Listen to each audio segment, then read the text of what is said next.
Welcome, everybody. I'm Philipp, and I want to talk a bit about search. So let's see how we are progressing. Since the time slot is not that long, and I would have material for like 2 hours, we'll try to find kind of the right part of whatever matches for your experience.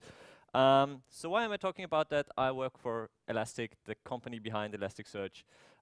We do a lot of Lucene contributions as well in the search space. So we are very committed to search, and we are always trying to kind of push out the word of what is search and what you can achieve with that. So just to get a general idea, who is using databases? I guess that is pretty much everybody. Good. That's a good start. Who is using search as well? That's also nearly everybody. Very nice. So in case anybody is not using search yet, I always try to describe it like this. This side here is a database. This side is the search side. Databases are very much about this black and white view, where you store data and you want to retrieve exactly that data. And you have either a match or you don't have a match. This side is more the search side. It's these shades of gray, where you're searching for a concept or something, but you probably don't care about the exact form. If something is singular or plural, you don't really care about that. Sometimes you don't even care about noun or adjective. You just want to find the concept. So this is what search is generally about. Just to give you an idea, or for the general vision of what you can do with search, let's see how large this one is. Let's make this slightly larger. This is our own demo shop. If you go to the URL, unfortunately, you cannot use it. We wrote the application, would love to share it, but the data has been provided by Zalando, and we cannot share the data. But thanks for the data, Zalando. So assume this is a shop. We have built that. The first thing you normally do is you just want to search for something. And I want to search for a white shirt. And you can see at first, it's giving me suggestions of what we can even do. And yeah, I've searched for white shirt before. With this little wrench icon, we could actually see what the Elasticsearch query in the background is. I don't want to go there right now, but I want to run this search now. So we're searching for a white shirt, and these are the results I'm getting.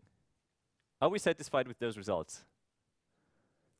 Probably not that much. I actually don't know why this one is black, even though it says dark red, because at least for me it doesn't look very dark reddish, but that's what we got. So for search, there are generally two things you need to keep in mind. Since this is kind of a demo application, we have all the knobs we can tweak in the background around search. So these are just some of the settings that you can do. And I just tweak one of the settings, apply that, and it should make our searches better. This is kind of the technical view, where you just figure out stuff that might be relevant for you. The other thing is you could then just say, I want to tweak a specific field, which I think in our case should make the search actually worse again. So if we search for that, you can see, maybe this is not actually what I wanted. Or the other thing that is kind of this, probably not what I want, is that I have a lot of female shirts now, even though I'm logged in and I have added to my profile that I'm male. So maybe the search tool should show me mainly male products, or it should show me mainly female products, because I'm searching for stuff for my girlfriend. That is, sorry? Yes, that is the problem. This is kind of like the problem of search, that it really depends on what data do you have and what behavior do your users expect. Obviously, I can only show you the technical part. So we'll only kind of cover the first part of how you can tune your searches and how to make the most out of your search. What your users expect is something you will need to figure out. And that is actually a good thing, because that's why we are all having jobs and can work on problems. Otherwise, the technical side would be much easier to solve. So, how are we even searching? The main difference between a database and how search works is that we're doing kind of more work at storage time when we index data. So Elasticsearch, like other search solutions, is based on Apache Lucene, which is kind of the low-level library. So anything I'm talking about today will apply to pretty much anything that is using Apache Lucene in the background. Elasticsearch is kind of the wrapper around it, which provides a nice REST API. It provides the query DSL, how you search. It will distribute your data and replicate your data. Whereas the search itself is being done by Lucene in the background. While we're using the Elasticsearch syntax now, all the concepts apply to anything that is based on Lucene and pretty much any other search engine anyway. So how do you run that? We have our own cloud service where you can just try that out, but since I'm never sure how good the internet is at a conference, I will actually run everything off of a Docker container. By the way, I think this is the right logo for Docker. This is what this should look like. And we're all the little Nemo fish down there. Anyway, so if you want to try that out at home later on, this is the Docker Compose file. You basically type it in, then download half the internet, and then you can run the demo. This is what you normally get with Docker, but yeah, this is the easiest way to just start that. So we have Elasticsearch to store the data in which we query, and then I'm using Kibana to query that. We could totally use curl as well, but Kibana provides syntax highlighting and auto-completion, and it's just nicer to visualize what we're doing. You will see that in a moment. So I'll start with a simple sentence. What is the sentence in Star Wars at this moment when he does this hand gesture? Yeah, these are not the droids you're looking for. So we want to take this sentence and see what full text search actually does with that sentence. So the first thing you normally do is you throw out any formatting, because nobody searches for that formatting. Nobody's going to search for these EM dashes that we had in the previous slide. We assume that the formatting doesn't make any difference, so we'll just kick that out. The next step you normally do is you tokenize. Tokenizing in Western languages is very simple. You basically find the words. Whereas in Japanese and Chinese, this is much more complicated. In German and most other Western languages, or English, it's pretty much like spaces and punctuation marks. You can see I've made these little larger spaces there. So every one of these are not, every one of these is a token. And we will then operate just on these tokens. The next step after tokenizing is to lowercase everything, because in most cases, you don't care about upper and lowercase. I assume most of you don't properly upper and lowercase when you search in Google or when you search anywhere else. There are specific use cases where upper and lowercase might make sense, and then you might want to keep upper and lowercases. But in general, for most searches, people don't care about upper and lowercase. You just kick it out. And then you remove the so-called stop words. So when you take the sentence, these are not the droids you're looking for, there are a lot of these stop words. Stop words are basically very common words which appear in more or less every text or sentence. So they have very little meaning, and you would just find everything. So there is a predefined list of what these so-called stop words are for every language that we support, where we assume if you have such a word, it doesn't add much value because it's everywhere. So we're just kicking those out. In our example, we assume these are not. Those, for example, are stop words, and droids you looking are the words that remain. One of the things that you can already see is the not, like are there droids or are there no droids, has already been removed. So this is not natural language processing which understands what your sentence means. This is just working on the tokens, and not or no are both stop words by default. So we don't add any meaning to that. Are there droids or are there no droids? We're just working on a per token basis. Finally, we're doing the stemming. Stemming is basically reducing a word to its root or word stem. German and English are pretty similar, simple in that regard. You cut off something at the end. For example, looking is look, and droids is droid. It's pretty simple how you do that. Some other languages are much more complicated. For example, I don't speak Russian, but I'm always being told that Russian is very complicated because they have a lot of flexions, and you have a very hard time figuring out what actually is the root of a word. This is, by the way, not dictionary based. So if you have is, are, be, being, these will remain different tokens because rules are generally cheap and freely available. Dictionaries normally cost money. And there are some reasonably good dictionaries, also in German, but people want money for them. Most of the time, they have been generated by students because they're the cheapest form of labor you can get. And that's why a lot of universities actually have very good dictionaries, but they normally want either money or have very weird licensing terms for those. So it's sometimes hard to get a good dictionary unless you spend a lot of money. So by default, the rules are just like rules like cutting off specific endings or removing specific diacritics, for example, from a text. Okay. Then we can try this out. And we can actually try this out live. Maybe you don't believe me.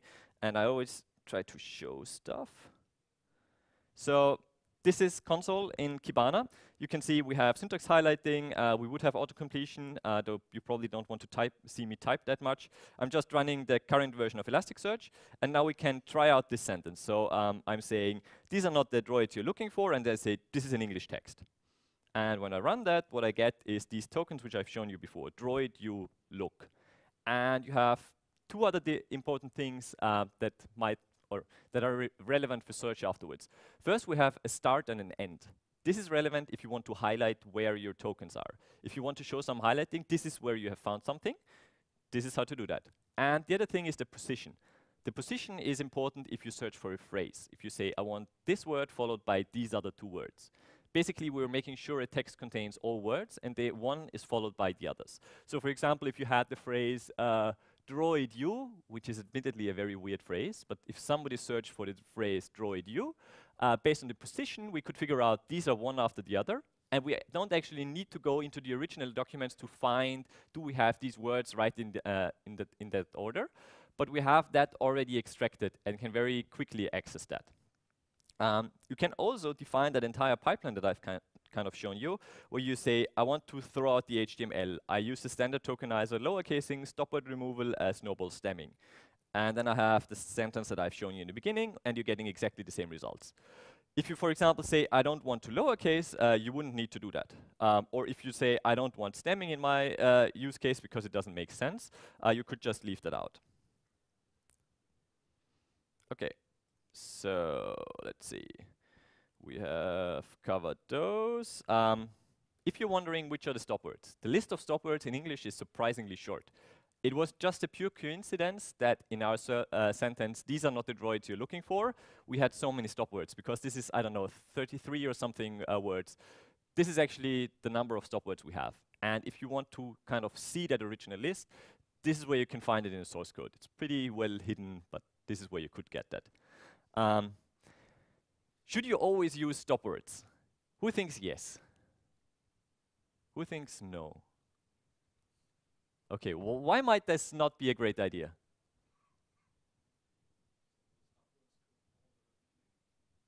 Yeah, the meaning, or sometimes you have a phrase that just consists of stop words. So if you're in literature, you need to be kind of careful with stop words, because you would just erase one of the best-known quotes from Shakespeare. So you need to really know for your use case what makes sense. Or you probably want to store stuff in multiple ways. Once you remove the stop words, and in another form, you don't remove it. So you store and analyze text in different forms, and then you search across those to get the best results. That is kind of a common pattern. OK, I assume most, I don't know, in Berlin, I'm never sure, speak German. This is the sentence, das sind nicht die Droiden, nach denen du suchst. What remains in this sentence? Any guesses? Ja, Droid, den such. So, Droiden, yes, denen becomes den, and suchen, such. Those are the three tokens that remain in this sentence. What do you think happens if I... So just to show you, this is what you get. What do you think happens if I use the English analyzer on a German text? Yeah, nothing too good. It just applies the English rules. So das, it assumes is a plural word and stems it down to da. Obviously, the stop words don't really match, and the rest is just the same. So you need to know which language you're using. Where even am I? Yes. The list of German stop words is much longer. I couldn't fit them on one slide. If you want to find them, again, they're pretty well hidden, but this is where you can find the list. It's even commented in English so that non-German speakers can understand it. And it's available for lots of languages, but this is more of a linguist topic. Like, the linguist will probably figure out, or generally figure out, like, this is a stop word. This doesn't make too much sense because it's everywhere. And then the rest is just a technical implementation. If you have German has one very stupid or problematic, yeah, I don't know, thing around language. It does this, like, if you have multiple nouns, you just combine them into one long noun. For English, I always use the term blueberry, because if you have blueberry and you're searching for blue, you might expect a match, but it's not being matched because blue and blueberry, it's just like, yeah, there is an overlap in some of these letters, but it doesn't seem to be the same token. So in general, you wouldn't find those. Uwe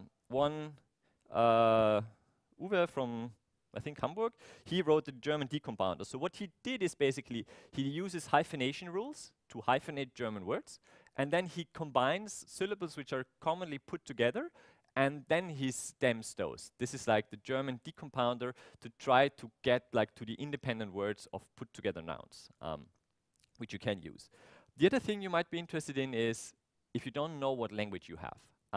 My colleague in Munich, Alex, wrote the plugin which tries to detect the language, because by default Elasticsearch has no idea which language you're giving it, and you need to know. Otherwise, if you apply the wrong rules, it will not give you proper results.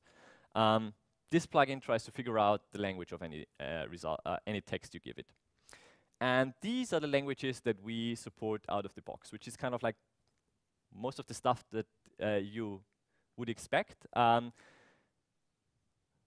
ones I sometimes run into which are kind of missing are Slovenian and Slovakian, which is kind of regional to where I'm based. Otherwise, most of the common languages are supported. And then we have also some extensions, because sometimes you don't need all of these features by default. For example, most of you probably don't need Chinese or Japanese. And since these are complex languages, they have a pretty large rule set.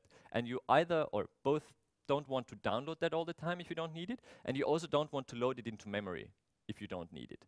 So these are just optional plugins that you can add, along with other languages, which are either not that common or complicated and thus require a very large rule set. And then the community has also added some of its own plugins for that analysis step.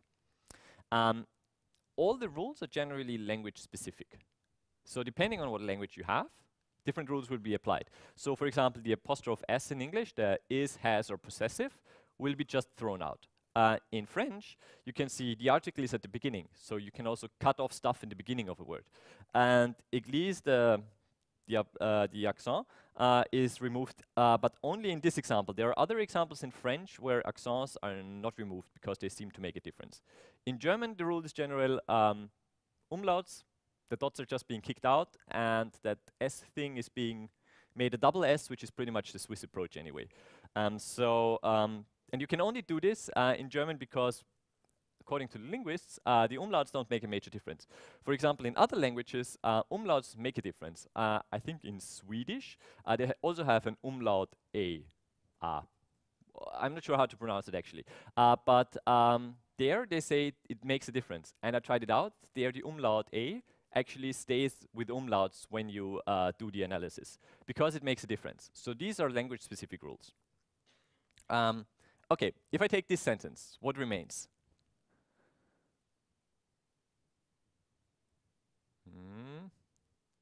How many tokens will I get from Obi-Wan?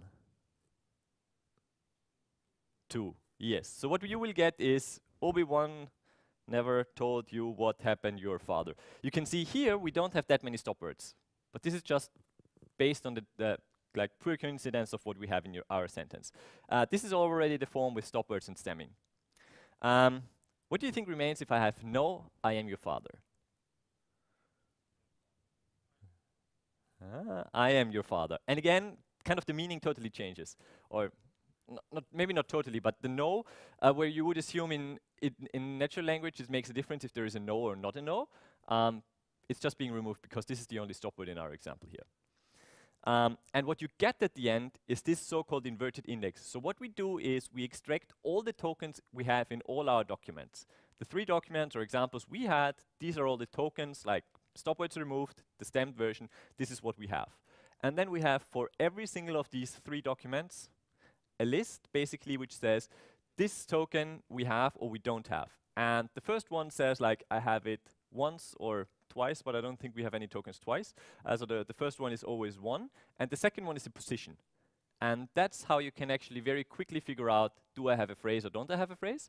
And which words are available in a text. And you can very easily and or combine this. So if you search for a combination of tokens, this is also very quick, since you basically look up one line, you just have a direct hit, since you don't need to care about any variations.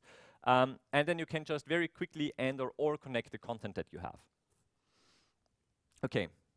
Another slightly confusing thing, we always use index. To index basically means to store, and de-index is the thing where we store the data in the end. To actually do that, we'll use another example. So the index I'm creating here is basically I'm saying I'm adding synonyms. First off, I'm adding synonyms. So I say father and dad, they are just the same. Like if I have father, I want to find that position or that place either when I search for father or for dad. Whereas for droid, I make it kind of like differently. I say droid is either a droid or a machine. So every droid is a machine, but not every machine is a droid. So this is basically a replacement. Droid you replace with droid or machine. But the machine would just stay the same. You would not find every machine if you were just searching for droid. And we're storing this under my synonym filter. And what we're then doing is we're defining this analysis pipeline, which we call my analyzer. And you see, we throw out the formatting, standard tokenizer, lowercase, stop word, snowball. And at the very end, we replace our synonym list. And here, then I'm saying I have a field, I call the field quote. It is of the type text, and I'm using that my analyzer on that field to store it. So that's what I get. And we can actually create that and create that index. And then we can insert our 3 documents that we just had. So I'll just quickly insert those 3. And then you can actually retrieve those again. So you can see this is just to retrieve the first document that we had.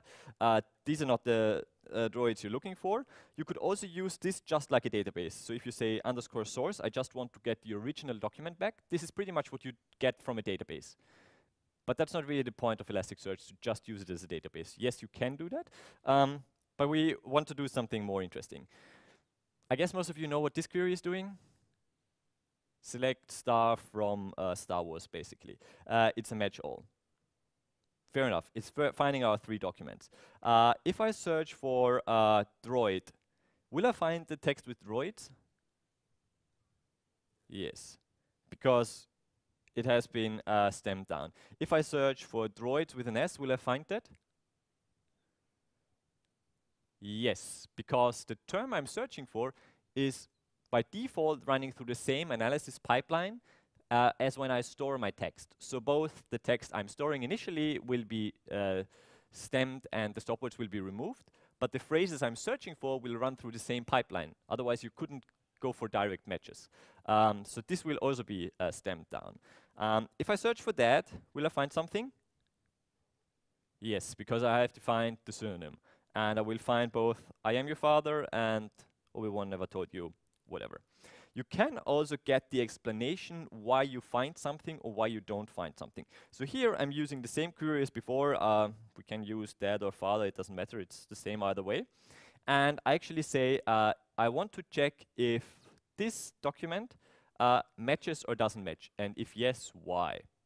So if I run that, what do you expect? Any result? No result? No result. Okay. If I change my ID to 1, should I get a result or not? Yeah, I kind of tricked you. The documents I inserted started with 1, and the first query I ran started with 0. So the one where we should find something is 2, and this one will actually tell me, yes, I found something for father, and this is what I have actually found and why. We will go into this why in a few moments. If I search for machine, will I find something?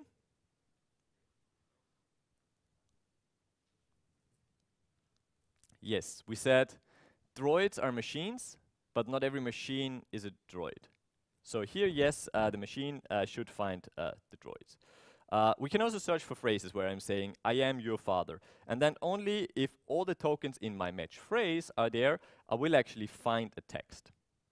What you can also do is you can add a so-called slop. The slop basically says still all the tokens in my search need to be there, but there can be something in between as well. If you could do the same thing here. If I say slop, and I would need to, oh, never mind. I would need to retype too much because you need to pull out the quote. Anyway, I am your father with slop. Will I find something or will I not find something?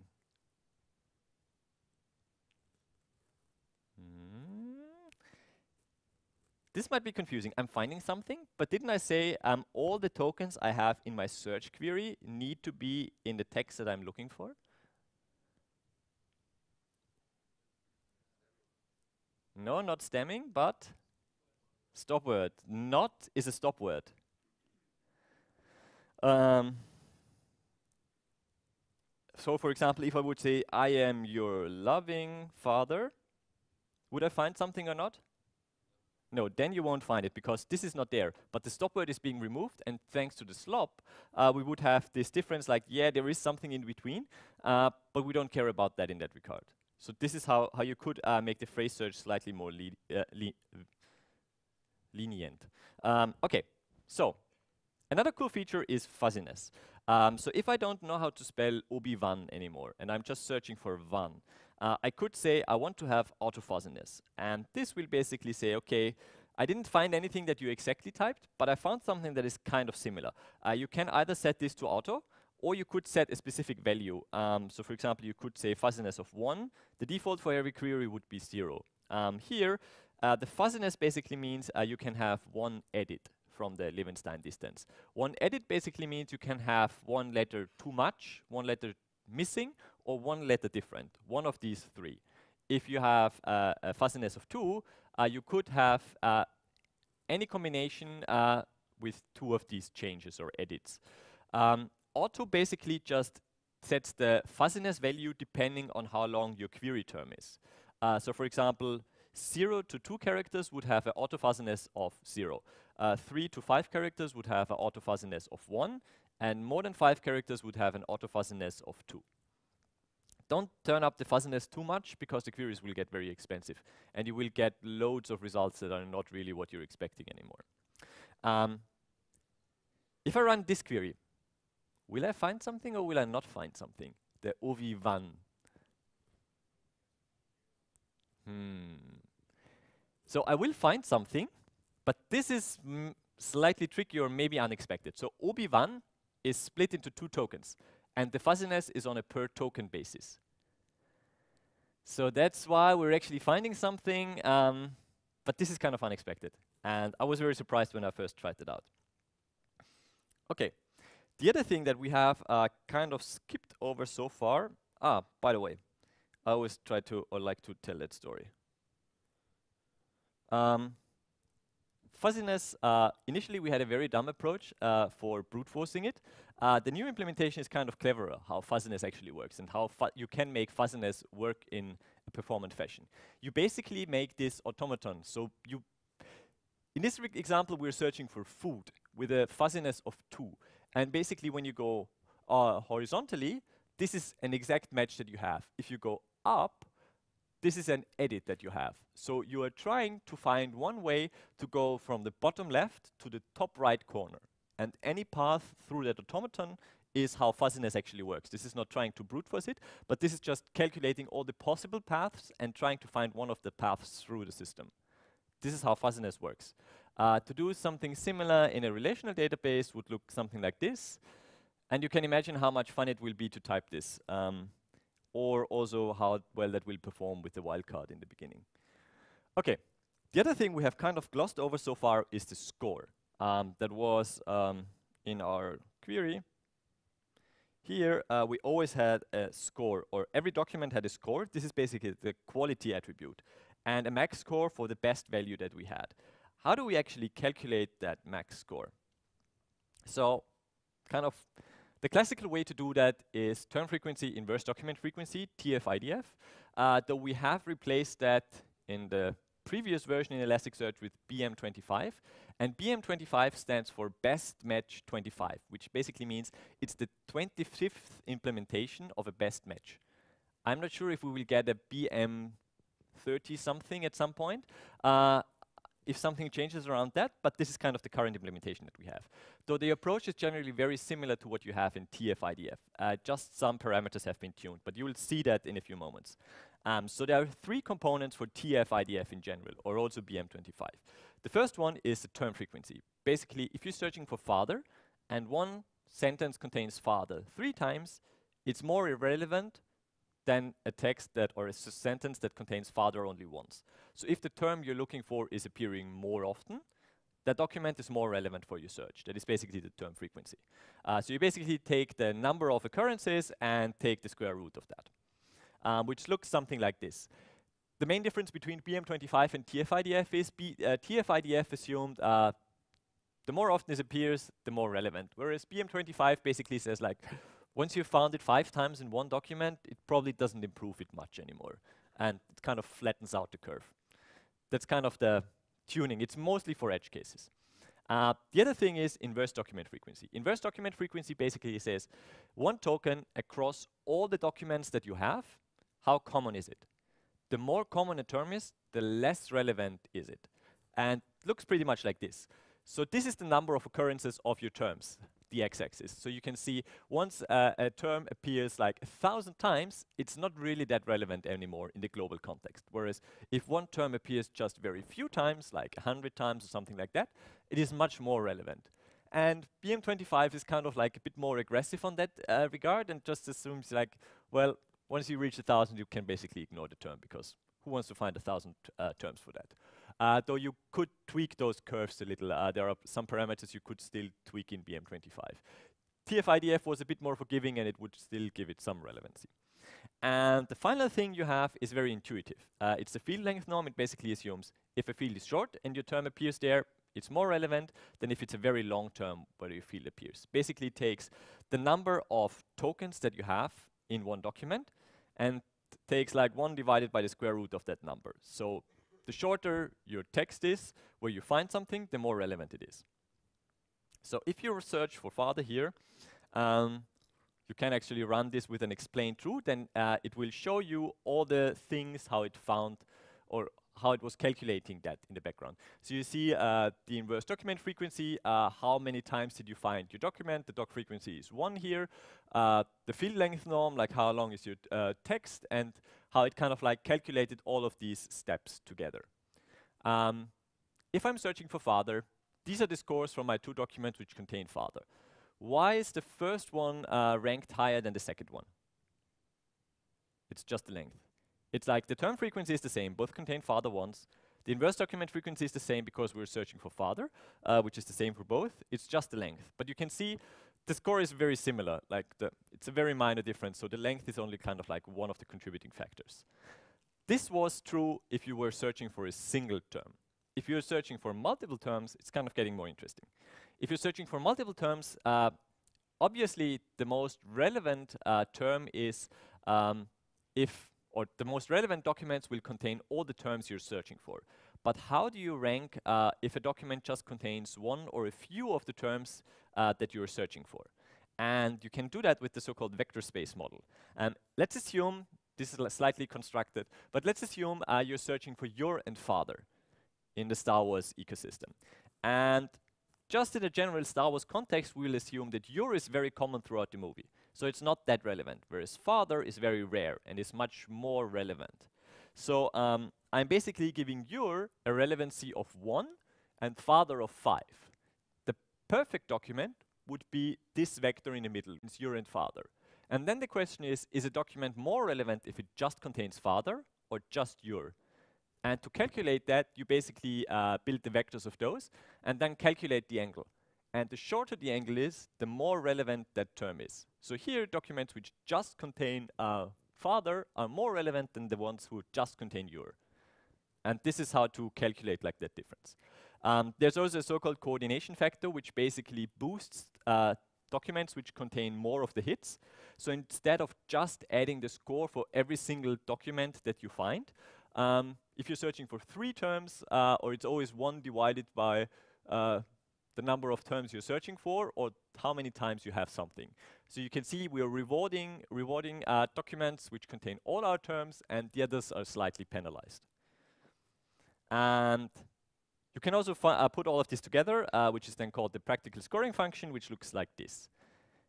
But we've talked about all these elements already. The only one we have skipped so far is the boost. You can basically say this field is more relevant than others, or this specific term is more relevant. So you can do boosting at query time as well. The rest we've just discussed, and you're just putting back or together the formula. You can also script this and write basically what you want to do yourself. So you could, for example, if you have like a product page and you have like reviews, you could rank products which are rated higher, you could rank them higher. Or if you have something like likes on your page, you could say the stuff that has been liked, or the stuff that has more likes should be boosted forward as well.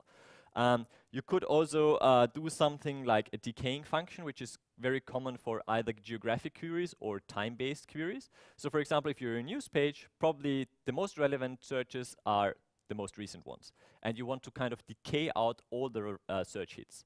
This is also possible, but you will need to write your own function score for that.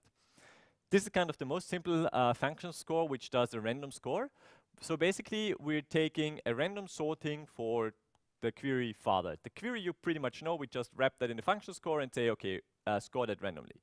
Why would you want to use this?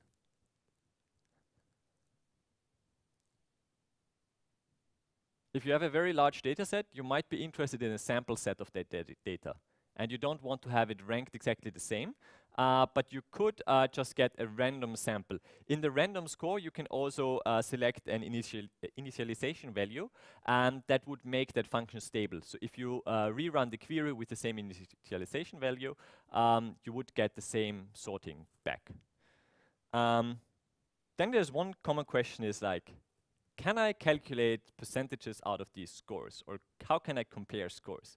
Like, can I say this is a 100% perfect score, or this is like only a 50% match? Does this make sense?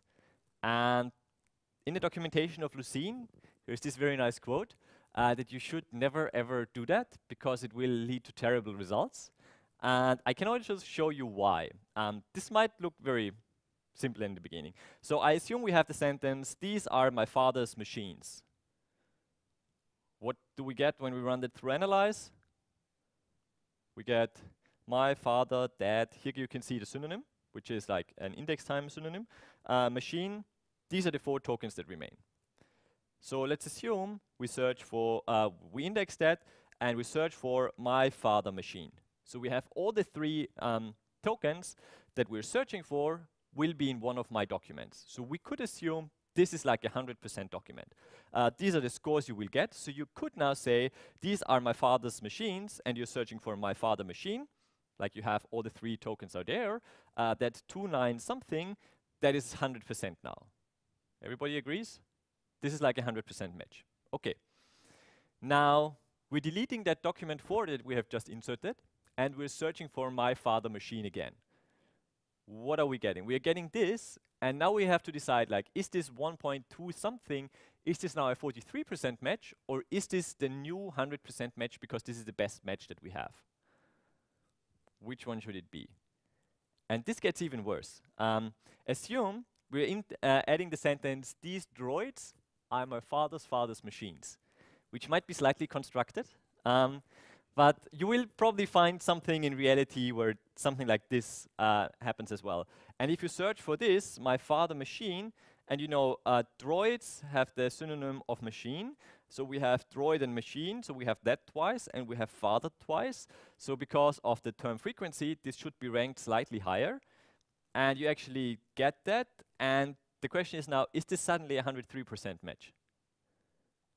So trying to put percentage values to scores is not going to work well. And generally, one score is only relevant within one query, and you cannot very reliably compare scores across queries. It just doesn't work that way. So please, don't do that. It's not going to end well.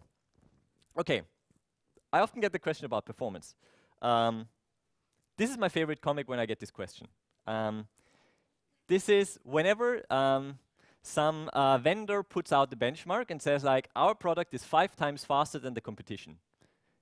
This is what is happening every single time. Even when they find similar conditions, these conditions look something like this. My favorite example was, I think, MongoDB, Cassandra, and Couchbase each did benchmarks with their 2 competitors within a few months. And everybody found some scenario where they were at least twice as fast as their competition. And this is what you get with all the benchmarks. So the recommendation I generally have is you will unfortunately need to find your own or do your own benchmarks. You need your own hardware, your own data set, and your own queries. Otherwise, all these benchmarks are pretty much meaningless. And you could just tune it the right way and make any system that you're trying to test a winner. The other thing is when people come to us and say like, we have 1 million documents, we have a huge data set. And we're always like, this is so cute. This is like the perfect use case. You can pretty much do whatever you want with that data set because like it's so small that this is kind of like the breakfast for Elasticsearch. So generally, search problems are very nice in that regard because most of the data sets are not that huge and you can try a lot of experiments, store data in lots of ways, and also very frequently re-index because it's so fast. To wrap up, we have seen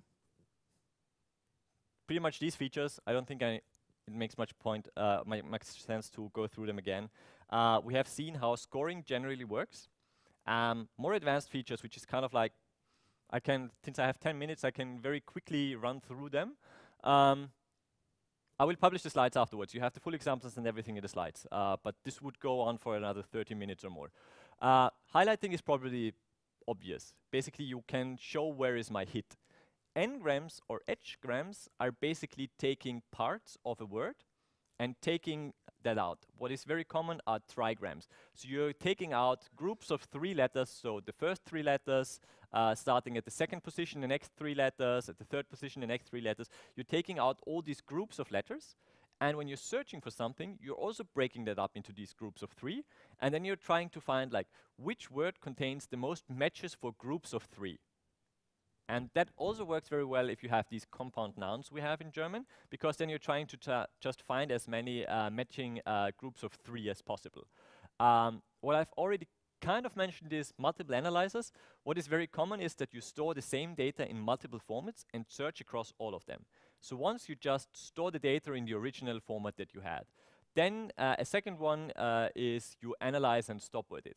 Then you have a third approach where you use NGrams. And in the end, you search over all 3 of them and combine the search result to get the best results out of that. And what you will kind of commonly need to do is, since any time you change something in that analysis pipeline, you will need to replay all the documents because we do kind of that hard work at insert time. So if you change anything in the analyzer, you will need to replay all the documents to get those changes. We have a new API, or new, it was added more than a year ago, which is called Reindex, which basically says like, okay, this data is in this index. I'm creating a new mapping for this other index where I have, I don't know, I've added more fields or more extractions, or I've changed something in the way I store data. And you're basically replaying that data. And it's then put into another index and analyzed with that new analyzer. And what is very handy then is that you have set an alias on the indices. So you can then just re-index the data and change the mapping or the analysis in the background. And once you're done, for your application, you can just flip that alias, and the application never really sees that you've changed something in your mapping or the analysis. That is generally what will make your life much easier if you have a search use case in the long run. Oh yeah, and I always try to say that we don't do search anymore, or not only search anymore. We have like this full analysis pipeline. For example, this is also from our store. You can see, I don't know, the reviews per brand and category, like how stuff has been reviewed, how many sales units you had, what are the most common terms that people have been searching for. So you don't only just have search, but you have this full analysis pipeline as well. Yeah, if you want to know more, we run trainings pretty frequently. I think the next one is in Hamburg and not Berlin. I don't know why. But we'll have trainings here where you get like 2 days of much more material than that. And finally, We've acquired another company. Like, this is how we often grow, that we acquire new companies. This is pretty much search as a service. Basically, this is if you have a website and just want to have it searched and you don't want to implement it yourself. This software has been kind of like tuned and trained to try to find stuff for you. And it can automatically crawl your website and just then provide the search results for you. You can totally build it yourself with Elasticsearch. This is also built on Elasticsearch. But if you don't want to invest the time to do it yourself, we're trying to provide kind of out-of-the-box solutions for that as well. And that's it. If you leave, I have still some stickers in the front row seat there. Grab those. The other thing I normally try to do is to take a picture with you so I can prove to my colleagues that I've been working today. Because normally they don't know where I am. Everybody try to smile. Very nice. Do we have any questions? I think we have 1 or 2 minutes left for questions. Any questions? By the way, I don't think I asked, like, who is actually using Elasticsearch? I only asked about search. That's my crowd. Any complaints? Nobody dares. No, you can come to me, praise now, complaints afterwards in private. Any questions? Okay, then thanks a lot, and yeah, come with your questions afterwards.